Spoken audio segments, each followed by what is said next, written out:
রাধে কৃষ্ণ বন্ধুরা, কেমন আছেন আপনারা? আশা করি সবাই ভালো আছেন।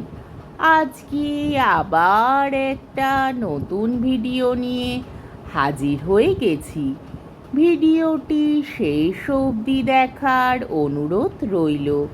আজকের গল্প তারাশঙ্কর বন্দ্যোপাধ্যায়ের অন্যতম শ্রেষ্ঠ উপন্যাস হাঁসুলি বাঁকের উপকথা। আজকে উপন্যাসের ২৬ পর্ব। একা রতন নয়, গ্রামের পুরুষেরা সকলেই বেরিয়েছে। নীলের বাটের উত্তর পাড় থেকে সরু আঁকাবাঁকা পথ বেয়ে নামছে জাঙলে যাবার মেঠো পথে। মেয়েরাও সব এরপর বার হবে। ৭টার ট্রেন তাদের নিশানা। হাঁসুলির বাঁকের এই জীবনই স্বাভাবিক জীবন। মন্থর গতিতে পায়ে হাঁটা আলপথে পদাতিকের জীবন তাদের। কথাটার মধ্যে এক বিন্দু অতিরঞ্জন নাই। হাঁসুলি বাঁকে গরুর গাড়ির পথ পর্যন্ত নাই। জাঙল গ্রাম পর্যন্ত গরুর গাড়ির পথ এসে শেষ হয়েছে। বহু আগে এগুলি ছিল চারণভূমিতে গরু নিয়ে আসবার পথ। দিয়ে আসবার বলছি এই জন্য যে বহু প্রাচীন ভদ্রমহাশয়দের গ্রাম। ওই চন্দনপুর থেকে সেকালে গরু চড়তে আসতো এই হাঁসুলি বাঁকের চরে। জাঙল পর্যন্ত ছিল রাস্তা, গোপথ। তারপরে ছিল হাঁসুলির ঘেরের মধ্যে গোলতক্তির মতো চারণভূমি। তারপর নীলকুঠির সাহেবরা এসে জাঙায় কুঠি ফাটলে গোচর ভূমি ভেঙে জমি করে সেচের পুকুর কাটিয়ে বাঁশবাদির মাঠে নীল চাষ ও ধান চাষের পত্তন করলে। এই পুকুর পাড়ে কাহার বসতি বসালে। যে পথে চন্দনপুরের গরুর পাল আসতো সে পথে গরু আসা বন্ধ হলো। এই পথকে মেরামত করে তার উপর চলতে লাগলো নীলকুঠির মালের গাড়ি এবং সাহেবদের পালকি ও ঘোড়া। চন্দনপুরের ভদ্রমশাইদের জাঙলের মাঠে জমি জেরাত আছে চিরকাল। তাদের গরুর পালের সঙ্গে গাড়ি যাতায়াত করত এই পথে। মাঠের ধান ঘরে নিয়ে যেত। সেই গরুর গাড়ি যাতায়াত বজায় রইল শুধু। আজও সে পথে তাদের ধান কলাই গুড় বোঝাই গাড়ি চলে। বাঁশবাদির কাহারদের পায়ে চলা পথের চেয়ে ভালো পথে দরকারও ছিল না কোনো কালেই।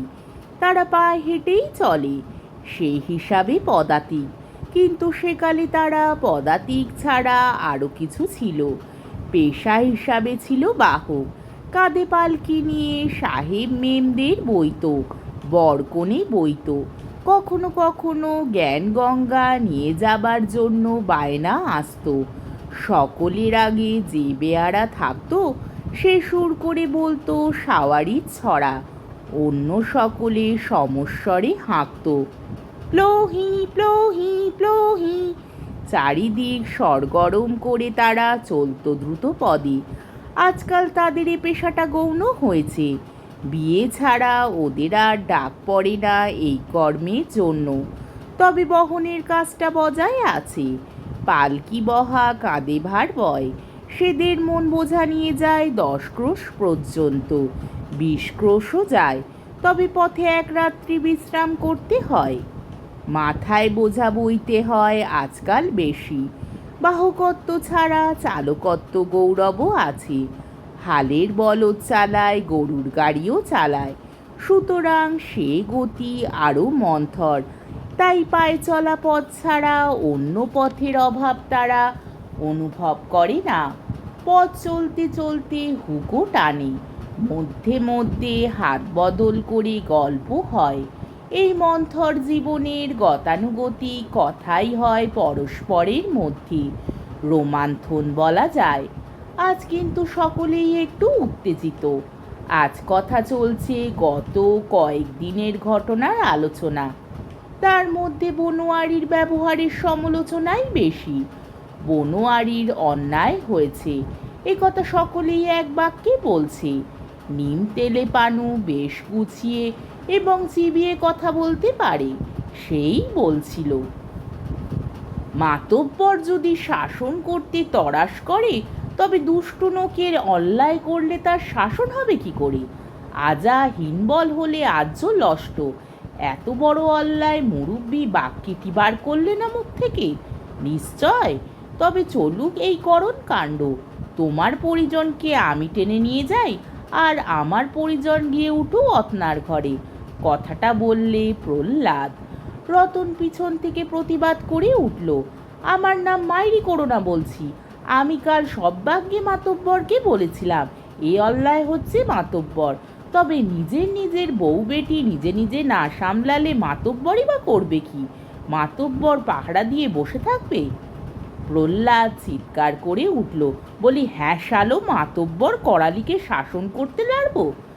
সকলের পিছনে নীলের বাদের ঘাটের উপর থেকে চিৎকার করে কেউ বললে, কার 10 হাত ল্যাজ গজালে রে শুনি?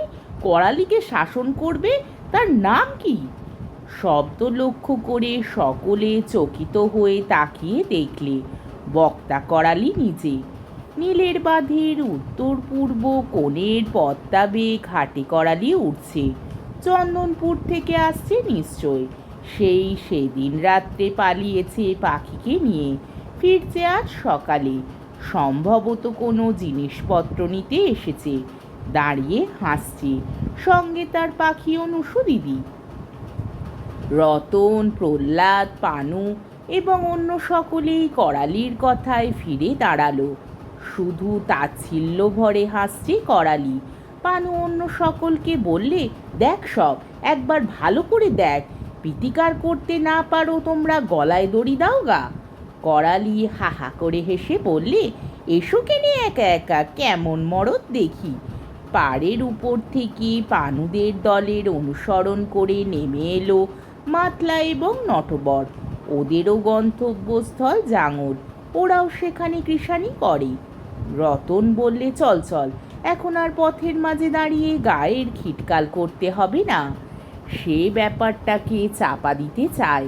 করালির দলে রতনের ছেলেও রয়েছে যে। করালি কিন্তু অকুত ভয়, কারুর ভয় সে চাপা দিয়ে রাখতে চায় না। সে চেঁচিয়েই বলে দিলে, তোমাদের মাতব্বরকে দেখেছি সেদিন, তোমরাও দেখতে চাও তো এসো। ঘাড় নেড়ে ভুরু নাচিয়ে সে বললে, সেদিন 1 হাত মুরব্বির সঙ্গে হয়ে গেছে। সকলের কাছে এই উক্তিটা একটা অসম্ভব সংবাদের মতো। বনোয়ারি কোষকেদেদের বংশের ছেলে, পাকা বাঁশের মতো শক্ত মোটা হাড়ের কাঠামো তার। কাহার পাড়ায়, শুধু কাহার পাড়ায় কেন, কাহার পাড়া, আটপৌরে পাড়া, জাঙুল, 3 জায়গায় তার মতো জোরালো মুনিশ নাই। বনোয়ারি শক্ত মুঠোয় লাঙল কষে টিপে ধরলে টানতে মাঝারি বলদের পিঠ ধনুকের মতো বেঁকে যায়, ঘাড় লম্বা হয়ে যায়। তার সঙ্গে 1 হাত হয়ে গিয়েছে করালির। বলে কি শয়তান ডাকাত! শুধু তাই নয়, শয়তানের কথার ভঙ্গির তাচ্ছিল্যের মধ্যে যে ফলাফলের ইঙ্গিত রয়েছে সে কি কখনো হতে পারে? না হয়। কিন্তু সকলের মধ্যে মুখের সামনে জোর গলায় যে একটা সত্যের ঘোষণা রয়েছে তাও তো মিথ্যা বলে মনে হচ্ছে না। সকলে অবাক হয়ে ওর মুখের দিকে চাইলেই। করালি কিঙ্কর এতেও ক্ষান্ত হলো না। সে আরও 1 দফা হেসে নিয়ে বললে, মাতব্বর তো মাতব্বর, তোদের কর্তার বাহনকেই দেখে নিলাম। সঙ্গে সঙ্গে তার পিঠে একটা ধাক্কা দিয়ে শাসন করে পাখি বললে, আবার আবার আবার। হিহি করে হাসতে লাগলো করালি। নুসু দিদি তো এসে উল্টে পড়ল। পাখিকে সে বললে, দে বোন দে, আর ঘা কত দে, আমি লাড়লাম ওকে বাঘ মানাতে, আমি লাড়লাম, তুই দেখ বোন এইবার গদাগদ গিল মারবি, আমি বলে দিলাম। করালির এই চরম স্পর্ধিত উক্তিটি প্রত্যক্ষ সত্য।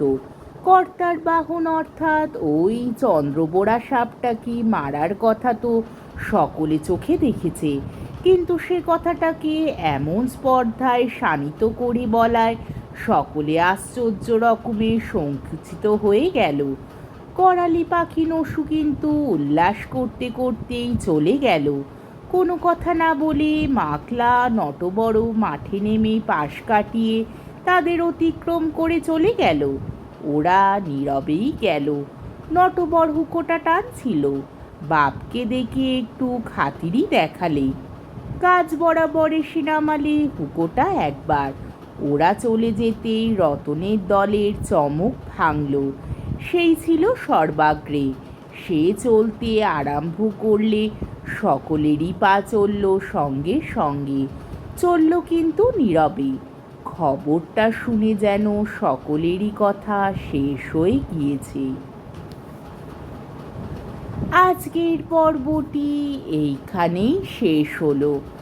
আমার ভিডিওটি যদি আপনাদের ভালো লেগে থাকে তাহলে আমাকে কমেন্টের মাধ্যমে আপনাদের মূল্যবান মতামত অবশ্যই জানাবেন এবং আমার ভিডিওটিকে লাইক ও শেয়ার করার ও আমার চ্যানেলটিকে সাবস্ক্রাইব করারও অনুরোধ রইল। তাহলে আজকের ভিডিওটা এই অবধি। পরের দিন আবার এই উপন্যাসেরই ২৭ পর্ব নিয়ে হাজির হয়ে যাব। ততক্ষণ পর্যন্ত আপনারা সবাই ভালো থাকবেন, সুস্থ থাকবেন, সাবধানে থাকবেন এবং আমার ভিডিওটি দেখতে থাকবেন। তাহলে আজকে আসি। রাধে কৃষ্ণ।